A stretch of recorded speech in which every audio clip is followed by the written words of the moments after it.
افضل زعيم وملكي هذا سؤالي واضح. وبطل. حامد، يمكن انا دائما اتكلم عن رئاسه نادي الهلال. انا انظر لهذا الرئاسه او هذا الكرسي ان هذا اصعب رئيس او اصعب منصب رئيس نادي في اسيا. يعني تخيل كانك انت رئيس مجلس وزراء وتدور لك وزير.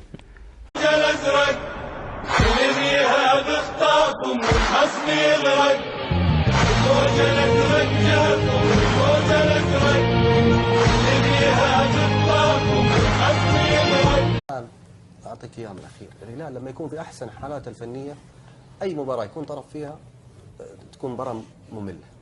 لما يكون لأنه يقتل المباراة من أول. الهلال ترى في آخر 4 مباريات حسمها في أول 10 دقائق. يعني إحنا من مصلحتنا كمتابعين أن الهلال ما يكون في أفضل حالاته الفنية صراحة. يا ساتر. اي جد والله، لانه يحسم المباراه مبكر ويفتدر.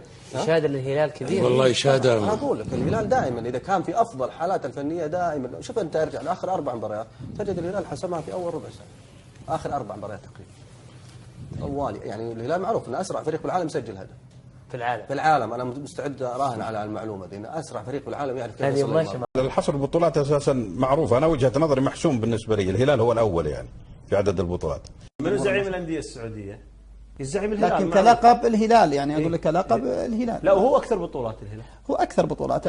هل صحيح ان نادي الهلال يستحق لقب الزعيم لحصول على اكبر عدد من البطولات؟ نعم.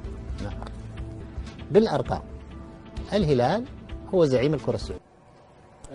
الهلال ثابت والبقيه متحركون. هذه خلاص انتهت. ايش هذا؟ يعني اقول انتهت، يعني لا يوجد في اي نقاش. طب هي لان هي ما في احد كسر الثبات حقه دائما. اللي هو فريق الهلال الزعيم، انت مؤمن بلقب الزعيم؟ اكيد. هو زعيم القاره الاسيويه. هو زعيم القاره الاسيويه وزعيم الانديه السعوديه بحكم بطولاتها. ممتاز.